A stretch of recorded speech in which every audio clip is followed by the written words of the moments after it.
কোষপ্রাচীর ও কোষঝিল্লির মধ্যবর্তী পার্থক্যসমূহ। কোষপ্রাচীর নির্জীব তথা জড়, কোষঝিল্লি সজীব। কোষপ্রাচীর উদ্ভিদ কোষের বৈশিষ্ট্য এবং কোষঝিল্লির বাইরে অবস্থিত।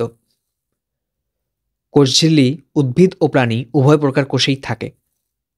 কোষপ্রাচীরে পিট বা কূপ সৃষ্টি হয়, কোষঝিল্লিতে এরূপ পিট বা কূপ সৃষ্টি হয় না।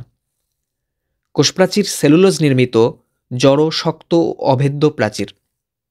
কোষঝিল্লি প্রোটিন ও লিপিড সহযোগে গঠিত, জীবন্ত, স্থিতিস্থাপক এবং অর্ধভেদ্য। কোষপ্রাচীর কোষের দৃঢ়তা, আকার ও আয়তন নিয়ন্ত্রণ করে। কোষঝিল্লি কোষ অঙ্গাণুগুলোকে সংরক্ষণ করে এবং বিভিন্ন বস্তুর যাতায়াত নিয়ন্ত্রণ করে। কোষপ্রাচীরে সেকেন্ডারি স্তরের বিশেষ বিন্যাসের জন্য অলঙ্করণ দেখা যায়। কোষঝিল্লিতে এরূপ কোনো অলঙ্করণ থাকে না। কোষপ্রাচীরের 3টি স্তরে বিন্যস্ত থাকে।